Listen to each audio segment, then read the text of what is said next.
तो कल हम आपसे बात कर रहे थे कि किसी सॉल्यूशन के कंसंट्रेशन को कितने तरीके से हम एक्सप्रेस कर सकते हैं, इसकी हम चर्चा कर चुके हैं।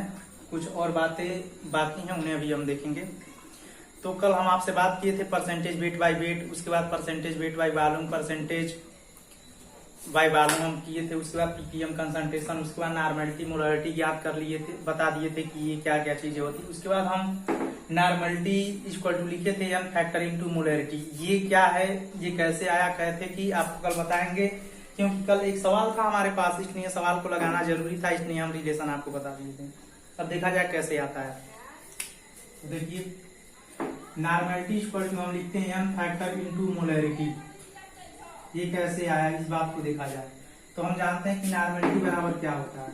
नॉर्मेलिटी इक्वल टू क्या होता है, ग्राम इक्विवेलेंट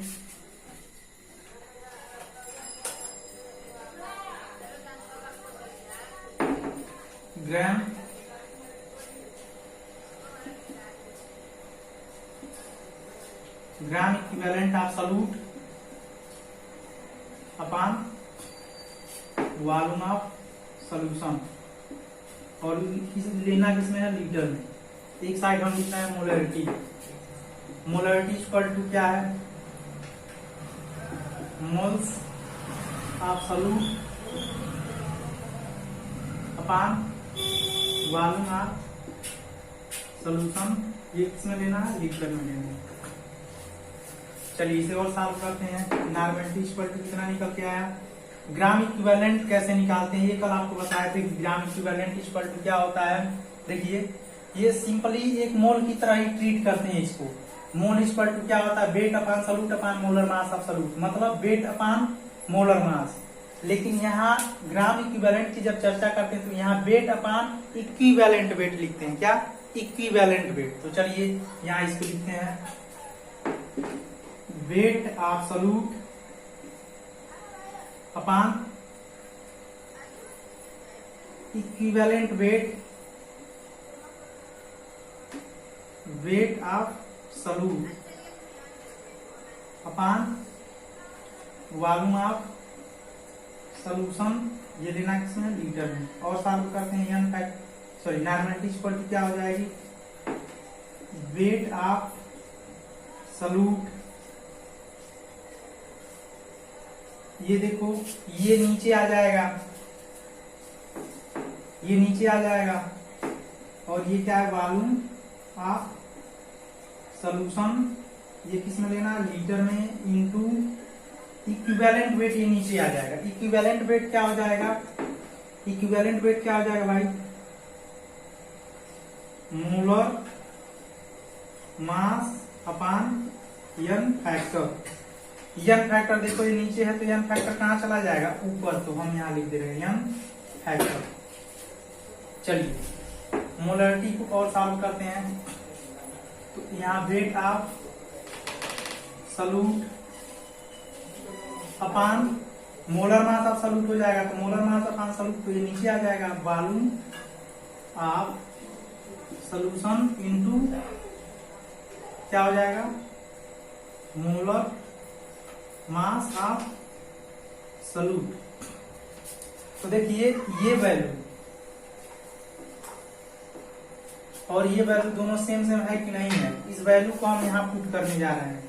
तो यहाँ नॉर्मेलिटी निकल के कितनी आ जाएगी, जब इस वैल्यू को हम यहाँ रखेंगे तो नॉर्मेलिटी इक्वल टू क्या निकल के आई, मोलरिटी इंटू एन फैक्टर। इसी को हम कहते हैं नॉर्मेलिटी बराबर एन फैक्टर इंटू मोलरिटी। तो आपने देखा कि ये बात कैसे निकल के आई है। हमको ये नहीं जानना है कि ये कैसे निकल के आया, हमको बस इतना जानना है कि normality equal to n factor into molarity.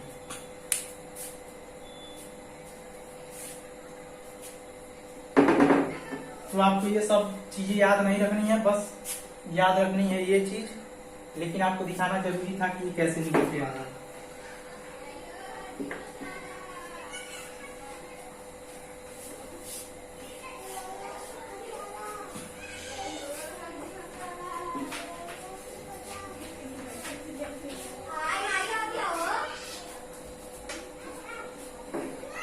चलिए अब जो अगला तरीका था अगला तरीका किसी सॉल्यूशन के कंसंट्रेशन को रिप्रेजेंट करने के लिए अगला तरीका क्या है, आप 1 2 3 4 ऐसे नंबर में लिख रहे थे, जो नंबर होगा वो आप लिख लीजिएगा। अगला तरीका हमारा क्या है, मोलैलिटी। क्या, molality.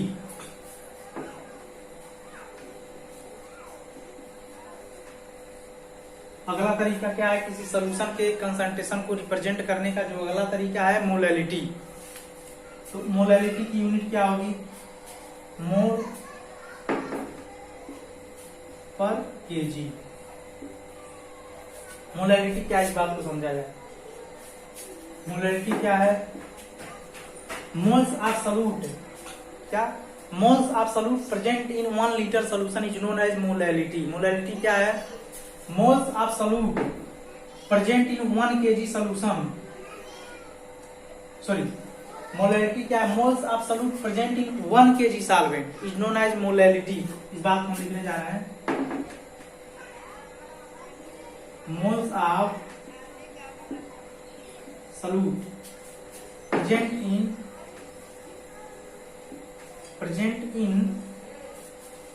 1 kg solvent is known as या called as मोलैलिटी। तो देखिए, अगर हम जब मोल पढ़ रहे थे तो मोल को हमने क्या कहा, moles of solute present in 1 litre solution. 1 litre solution में जितना मोल प्रेजेंट है उसे हम क्या कहते हैं, मोलैलिटी कहते हैं। लेकिन 1 kg सॉल्वेंट में जितना मोल सॉल्यूट का है उसे क्या कहेंगे हम, मोलैलिटी कहेंगे। मोलैलिटी का फार्मूला देखिए, मोलैलिटी इक्वल टू क्या हो जाएगा, मोल्स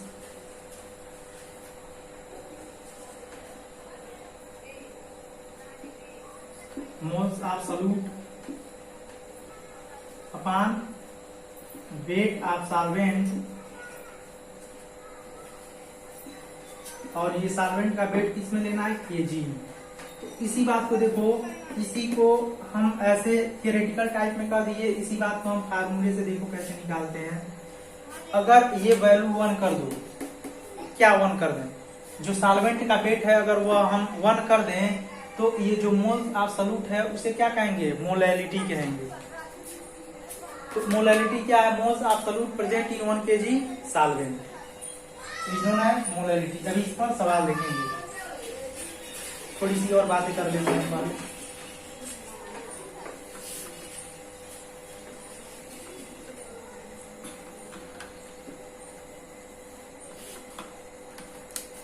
किसी सॉल्यूशन के कंसंट्रेशन को रिप्रेजेंट करने के लिए हम तरीका देख रहे हैं, कौन कौन से तरीके हैं। तो ये मोलैलिटी देख लिए, उसके बाद हम क्या देखते हैं, स्ट्रेंथ।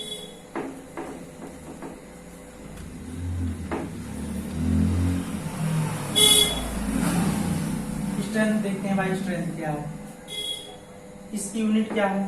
पहले देखो, हर एक जितनी भी चीजें हम पढ़ रहे हैं, पहले हम देख रहे हैं यूनिट देख रहे हैं, उसकी परिभाषा देख रहे हैं, उसका फार्मूला देख रहे हैं। बस यही सीरियल हम बार बार रिपीट कर रहे हैं। यूनिट क्या है, ग्राम पर लीटर। स्ट्रेंथ का मतलब क्या होता है, स्ट्रेंथ का मतलब होता है कि weight of solvent present in 1 litre solution. अगर हम कहते थे कि moles of solute present in 1 litre solution तो उसको मोलैलिटी कहते थे। ध्यान से समझना, moles of solute present in 1 litre solution is known as molality, but weight of solvent present in 1 litre solution is known as strength. इस बात को हम लिखने जा रहे हैं, sorry, weight of solute present in 1 litre solution is known as strength. और strength किसकी होती है, सॉल्यूट की नहीं होती है, सॉल्वेंट की नहीं होती, सॉल्यूशन की स्ट्रेंथ होती है। तो wait of solute present in 1 litre solution. तो देखो, अगर यही कह देते थे moles of solute present in 1 litre solution तो क्या हो जाता था, मोलैलिटी हो जाता था। अगर यहाँ कह देते moles of solute present in 1 kg solvent तो क्या हो जाता था, मोलैलिटी हो जाता था। अगर यही हम कह दें कि weight of solute present in 1 litre solution, इसे क्या कहते हैं, स्ट्रेंथ। स्ट्रेंथ का फार्मूला, स्ट्रेंथ को कैपिटल एस से रिप्रेजेंट करते हैं। स्ट्रेंथ इक्वल टू क्या होता है, wait of solute upon volume of solution. और ये सॉल्यूशन किसमें, वॉल्यूम का सॉल्यूशन, सॉरी जो सॉल्यूशन का वॉल्यूम किसमें लेना है, लीटर में। तो ये स्ट्रेंथ का फार्मूला। इसी बात को देखो, इसी बात को हम कहे हैं, अगर ये वैल्यू 1 कर दो तो स्ट्रेंथ जो है सॉल्यूट के वेट के बराबर हो जाएगा। इसी बात को हम कहे हैं कि weight of solute present in 1 litre solution is known as strength. चलिए अगला जो तरीका है किसी सॉल्यूशन के कंसंट्रेशन को रिप्रेजेंट करने के लिए, उसको देखा जाए।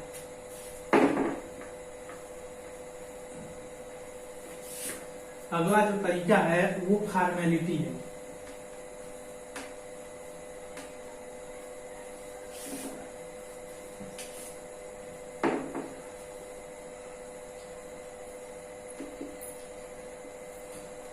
तो फॉर्मेलिटी पढ़ने से पहले एक चीज हम जाने, देखिए क्या हमको जानना है। जैसे अभी तक हम जो पढ़ रहे थे, जो हमारा जो सॉल्यूट था वो नॉन आयनिक टाइप था।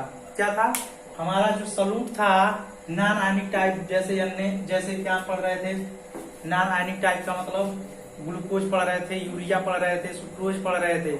अब हम जो सॉल्यूट ले रहे हैं वो जो सॉल्यूट है आयनिक टाइप का है। जैसे हमने Cl ले लिए, सोडियम कार्बोनेट ले लिए, सोडियम बाइकार्बोनेट ले लिए। तो इस टाइप के जो सोल्यूशन हम ले रहे हैं, सॉल्यूट ले रहे हैं, तो ये आयनिक टाइप है ना। तो आयनिक टाइप के जो सॉल्यूट हैं उसके कंसंट्रेशन को रिप्रेजेंट करने के लिए हम क्या यूज करते हैं, फॉर्मेलिटी। तो हम ये बात यहाँ लिखने जा रहे हैं। यह आयनिक टाइप के सॉल्यूशन के कंसंट्रेशन को रिप्रेजेंट करने के लिए इसका यूज किया जाता है। तो हम यहाँ लिख रहे हैं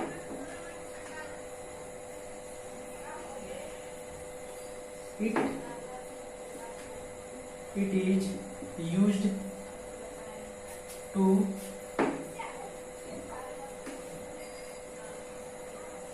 express the concentration of ionic type solution। तो देखो भाई, हमने क्या कहा कि फॉर्मेलिटी का यूज कब किया जाता है, किसी आयनिक टाइप के सॉल्यूशन के कंसंट्रेशन को रिप्रेजेंट करने के लिए फॉर्मेलिटी का यूज करा जाता है। फॉर्मेलिटी पर क्या होता है,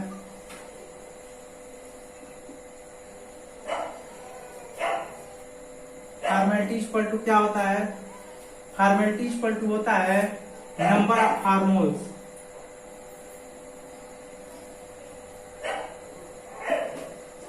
number of hormones upon volume of solution. और ये सॉल्यूशन का जो वॉल्यूम है वो लीटर में हमको लेना है। अब देखो नंबर ऑफ हार्मोन्स, ये नंबर ऑफ हार्मोन्स ये सिंपली क्या है, मोल ही है। ये नंबर ऑफ जो हार्मोन्स है ये मोल ही है, लेकिन हम इसको मोल इसलिए नहीं कर रहे हैं क्योंकि ये आयनिक टाइप का सॉल्यूट हम लिए हैं, इसलिए हम इसको मोल नहीं कर रहे हैं। वास्तव में ये मोल ही है, और जो फॉर्मेलिटी है ये रियली में मोलैरिटी है। फिर से समझिए, जो फॉर्मेलिटी है ये रियली में क्या है, मोलैरिटी है। लेकिन आयनिक टाइप का अगर सॉल्यूट हो गया तब हम फॉर्मेलिटी यूज कर रहे हैं, नहीं तो अगर ये आयनिक टाइप नहीं होता तो यहाँ मोलैरिटी लिखते और यहाँ मोलैरिटी लिखते तो यहाँ मोल्स लिखते। तो नंबर ऑफ हार्मोन्स इस पर क्या होता है, इसे और आगे बढ़ाइए। नंबर ऑफ हार्मोन्स इस पर होता है weight of ionic type solute, मतलब जो आयनिक टाइप का जो सॉल्यूट है उसका वेट ऑफ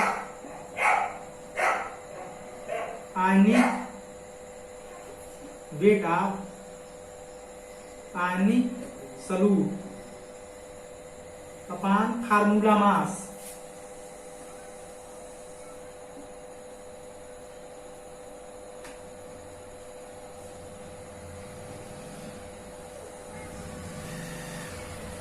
फार्मूला मास और टोटल का मास क्या है, ये फॉर्मेलिटी को कैपिटल एफ से रिप्रेजेंट करते हैं या स्मॉल एफ से, जो भी हो। तो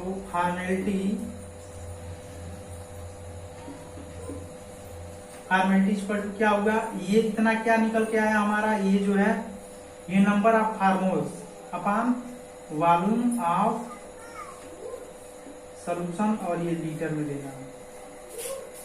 तो देखिए यहाँ जब हम मोलरिटी लिखते थे तो यहाँ मोल लिखते थे, वही मोल लिखते थे कि वेट ऑफ जो सॉल्यूट था अपॉन मोलर मास, तो यहाँ भी वही लिखे weight of ionic solute upon formula mass. ये फार्मूला जो मास है ये रियली में क्या है, मोलर मास, जो आयनिक टाइप के सॉल्यूट है उसका मोलर मास है। बस ये हमारी क्या आ गई, फॉर्मेलिटी आ गई। अब देखिए अब क्वेश्चन ऐसे मतलब सिंपली नहीं पूछे जाते हैं, अब एक दूसरे को रिलेट करके एक दूसरे से रिलेशन बनाकर क्वेश्चन पूछे जाते हैं। आप बता दो कि नॉर्मलिटी मोलरिटी में क्या रिलेशन है, स्ट्रेंथ मोलरिटी में क्या रिलेशन है, स्ट्रेंथ नॉर्मलिटी में क्या रिलेशन है, तो ये सब हमको जानना पड़ेगा। बिना जाने हम क्वेश्चन नहीं टच कर पाएंगे, तो उसे जान लेंगे तो हमको क्वेश्चन लगाने में बस एक एक लाइन में आपके सारे क्वेश्चन का जवाब मिलता जाएगा। लेकिन इससे पहले हम थोड़ी सी बात कर लेते हैं मोल फ्रैक्शन की। मोल फ्रैक्शन की बात कर लेते हैं, उसके बाद रिलेशन देखते हैं क्या क्या रिलेशन आती है।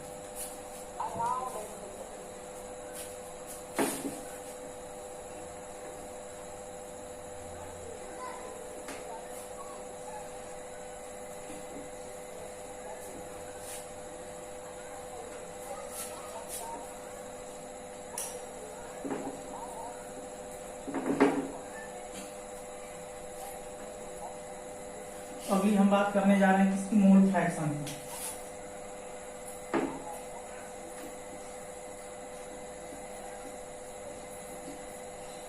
मोल फ्रैक्शन, मोल फ्रैक्शन को काई से रिप्रेजेंट करते हैं। क्या, काई से, काई से। इसका सिंबल क्या होता है, ऐसे होता है।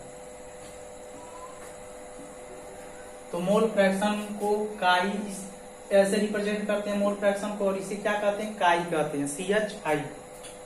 चलिए, तो आपको देखने से लग रहा है कि मोल फ्रैक्शन पढ़ रहे हैं, तो इसे देखने से ही लग रहा है कि ये क्या होगा, मोल का रेशियो होगा। ये क्या है, मोल का रेशियो है।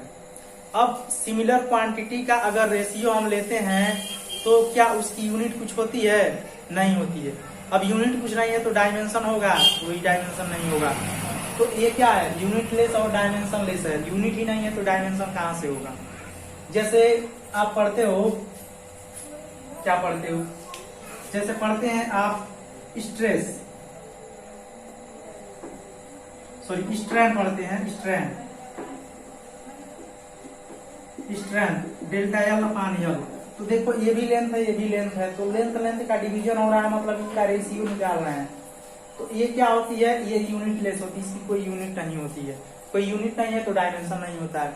आप पढ़ते हैं एंगल, एंगल थीटा, थीटा बराबर क्या होता है, कोण बराबर क्या होता है, चाप बटे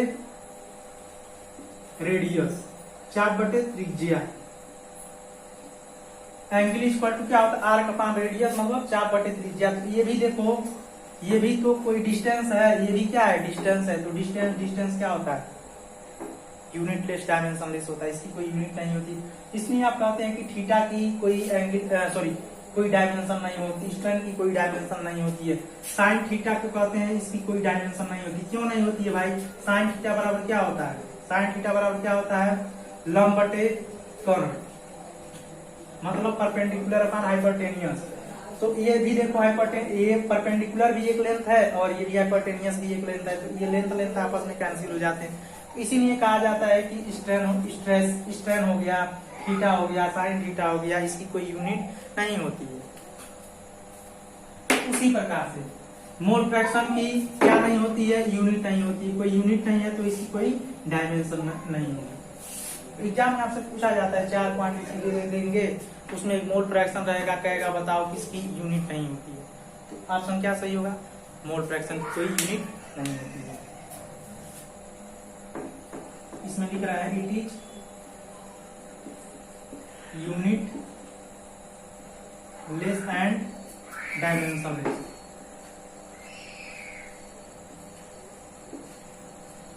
it is unit less and dimension less. चलिए भाई, अब मोल फ्रैक्शन की बात करते हैं। ये मोल फ्रैक्शन क्या है, मोल का रेशियो है। तो अब हम सोल्यूशन पढ़ रहे हैं तो हमारे पास क्या क्या चीजें होंगी, एक सॉल्यूट होगा, एक सॉल्वेंट होगा और एक सोल्यूशन होगा। तो सॉल्यूट और सॉल्वेंट को मिलाने से ही तो सोल्यूशन बनता है, मतलब दो चीजें हैं तो दो चीजों के मोल का क्या होगा, रेशियो होगा। जैसे मान लो हमारे पास ये सॉल्यूट है,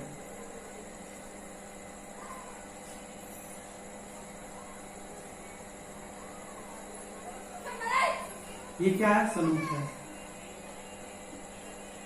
सॉल्यूट है। सॉल्यूट को हम किससे रिप्रेजेंट कर रहे हैं, ए से।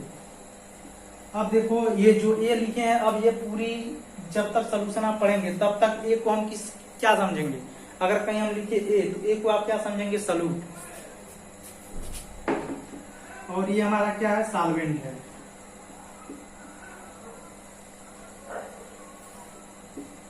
सॉल्वेंट को किससे रिप्रेजेंट कर रहे हैं, बी से। अगर हम कहीं बी लिखे तो आप क्या समझेंगे, सॉल्वेंट है।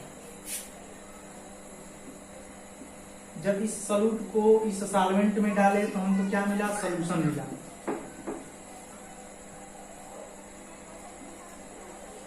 ये क्या मिला आपको, सोल्यूशन मिला।